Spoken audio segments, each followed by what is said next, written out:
Sonic Racing CrossWorlds. I keep on saying Crossroads. I don't know why. CrossWorlds sales are horrific. Yeah, guys, this is not good. So the sales for this game, despite the fact that a lot of people are like, "Oh my gosh, this is one of the greatest racing games ever made," and so forth, the sales are really bad. We're going to be discussing this, and we're going to explain what the implications of this actually are going forward. Watch it end the video to fully understand the implications of why Sonic Cross Worlds is selling so poorly, and what that means for Sega and the industry going forward.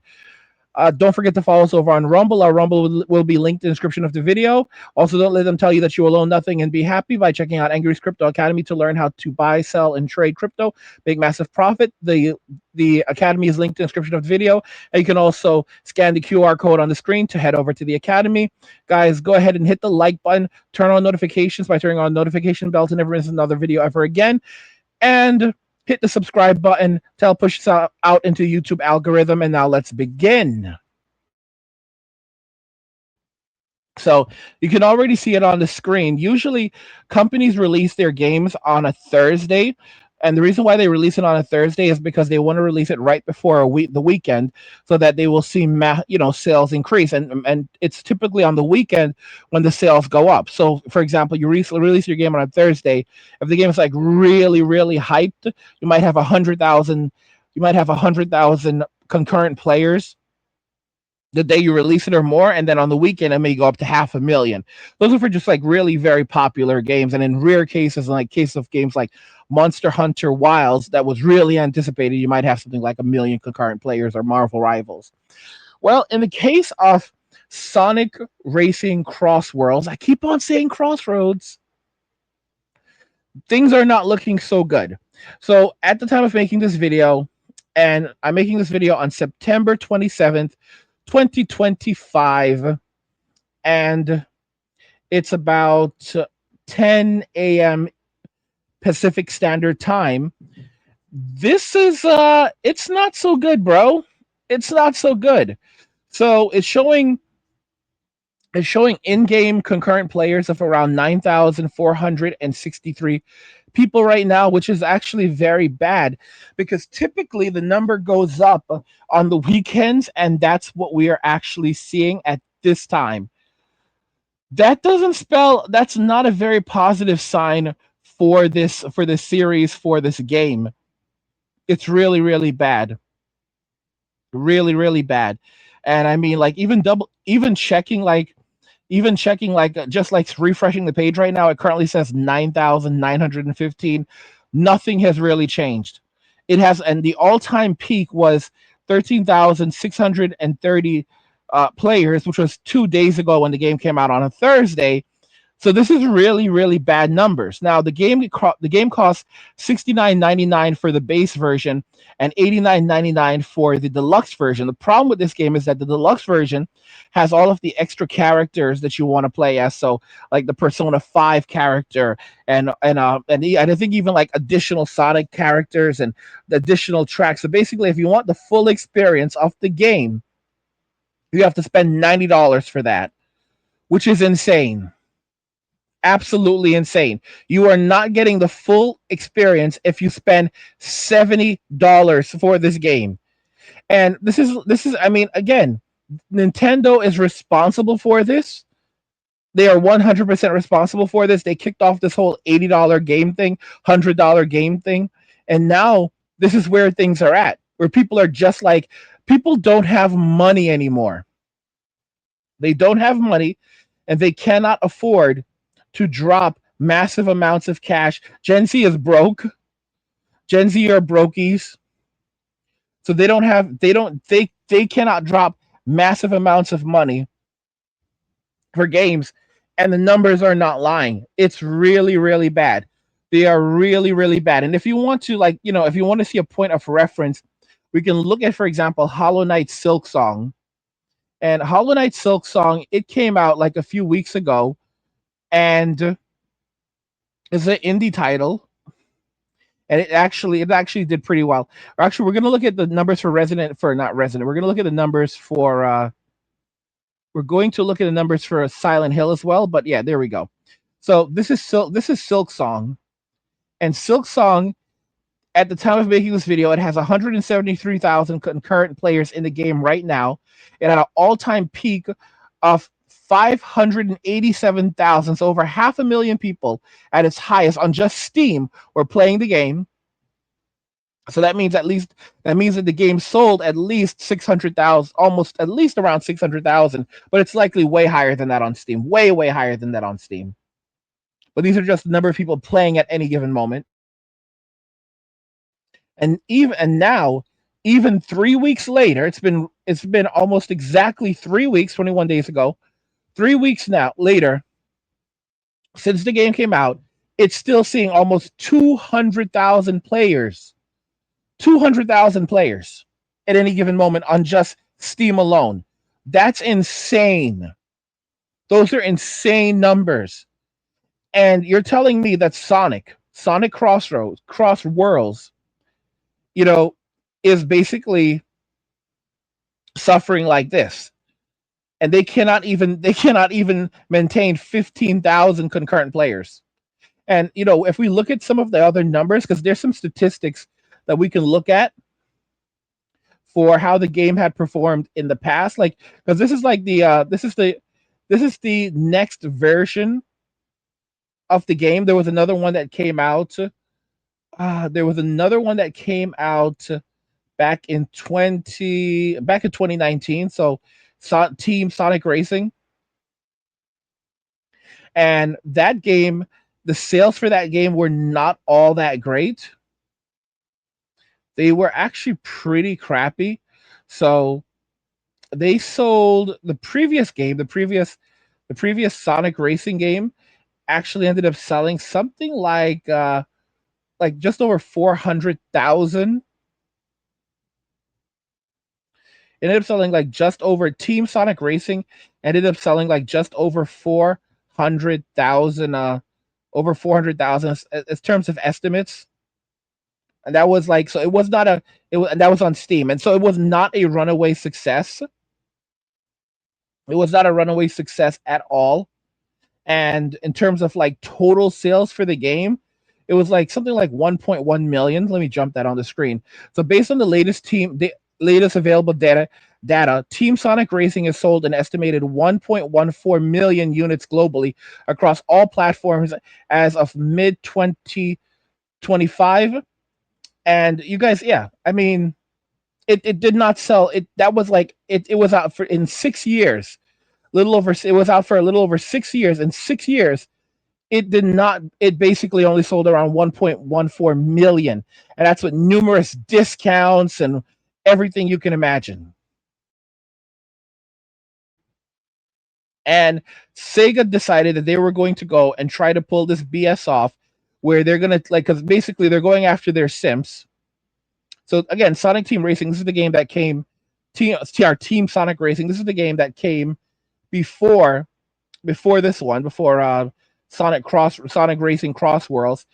And the most concurrent player 6.3 years ago was 1,000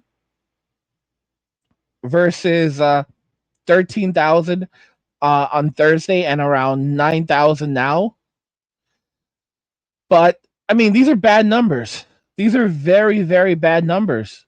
And if we look at a game like, let's say, Hollow Knight Silk Song, again, Silk Song broke over half a million. Now, keep in mind, Silk Song is only $20, and people were pissed off with Silk Song. So this is telling us that these extremely expensive games are not selling well anymore.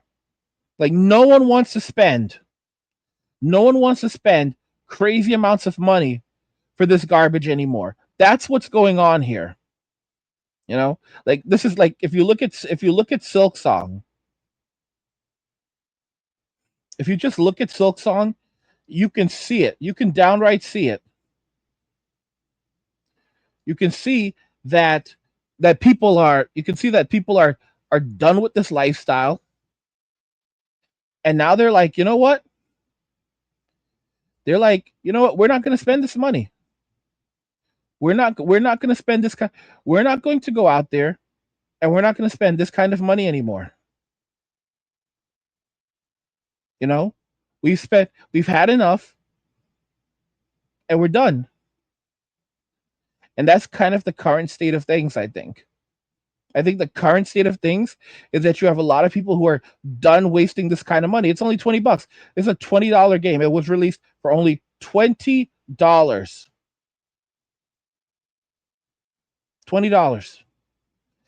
Silk Song.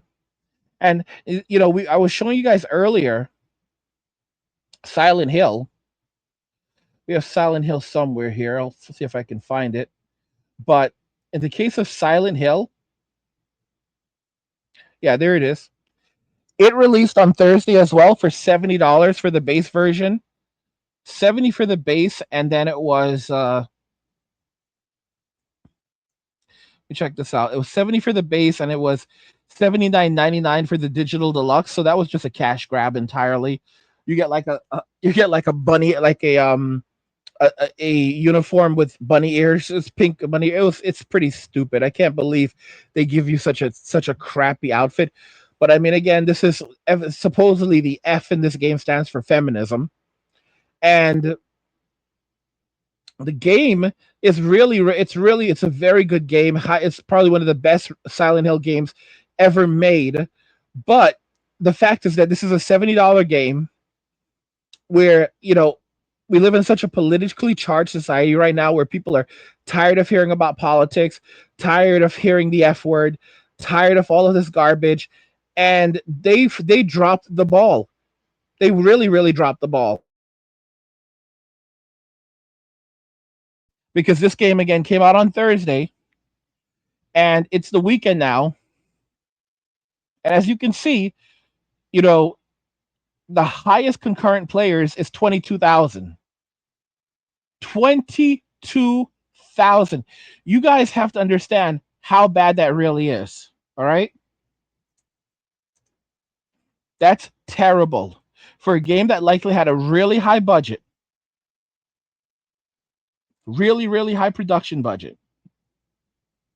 To be performing this poorly is not good. It's not good at all. And, I don't know. Will they make their money back? Sure, probably. But it's not going to be anything spectacular. Like, the reach of this game is just not pretty. It's not pretty. It's doing, I would say, about just as well as Silent Hill 2 did, but Silent Hill 2 remake was a remake of a classic.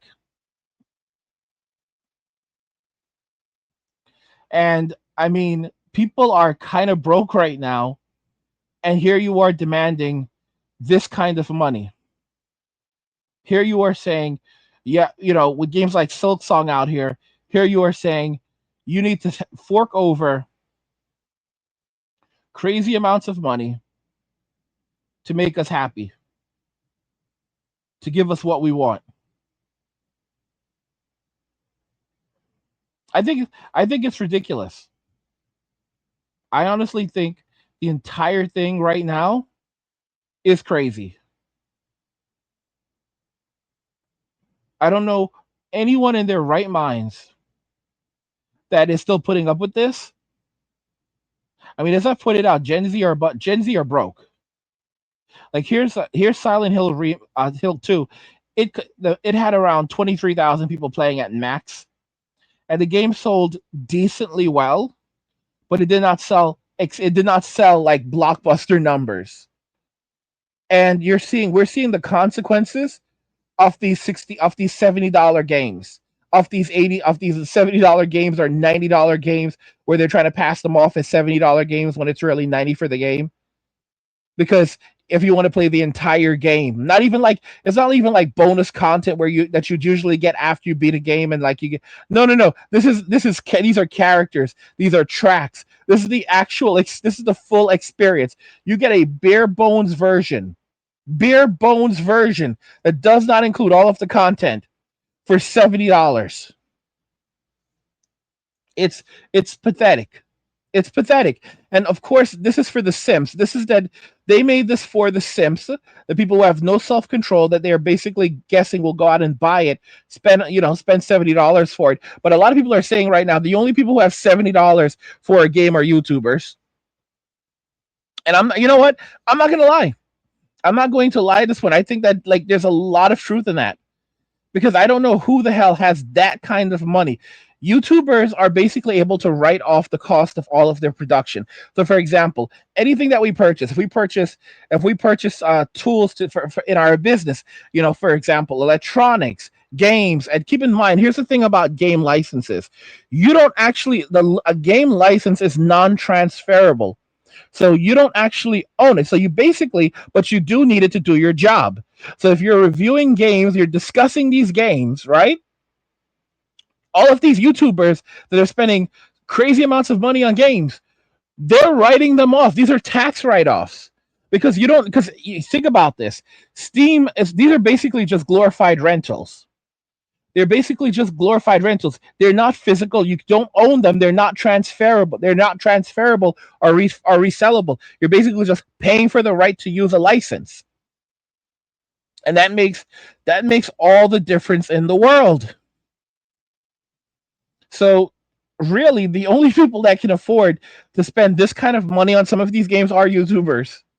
They really are just YouTubers because the average person does not have that kind of money to throw away, especially in this economy. And we can see that with Gen Zers who are so poor and so broke that they're not buying games. They're just literally not buying them.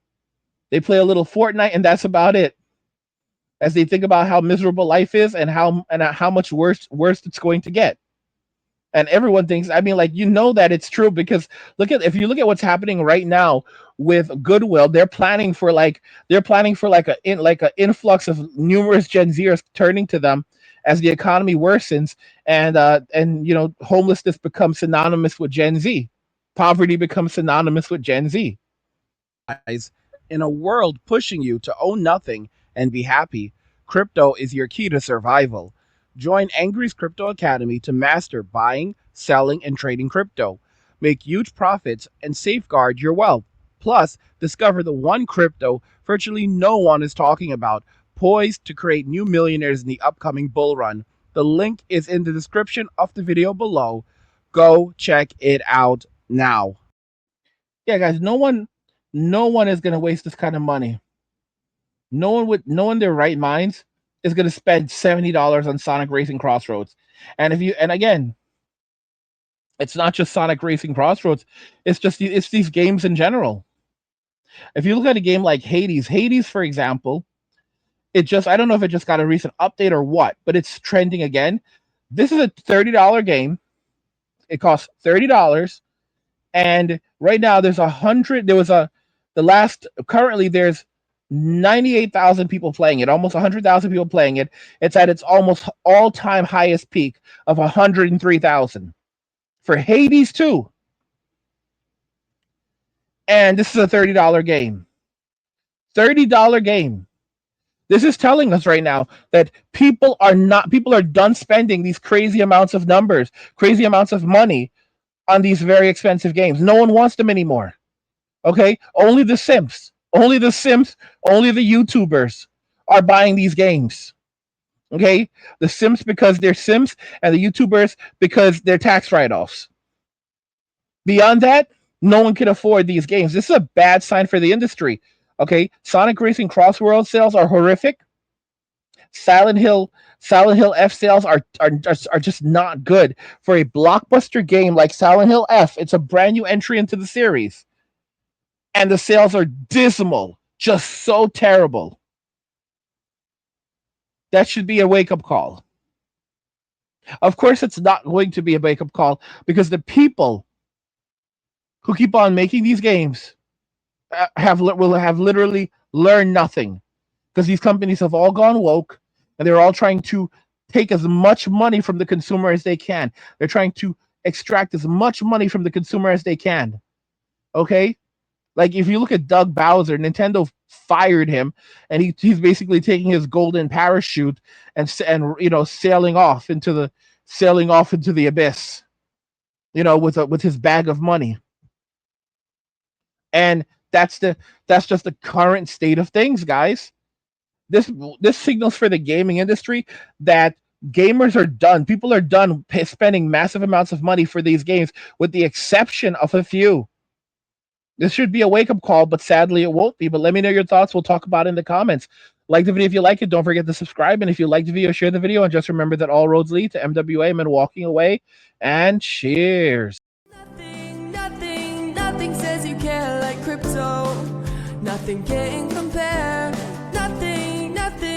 Nothing says you care like crypto. Oh, nothing can compare to crypto.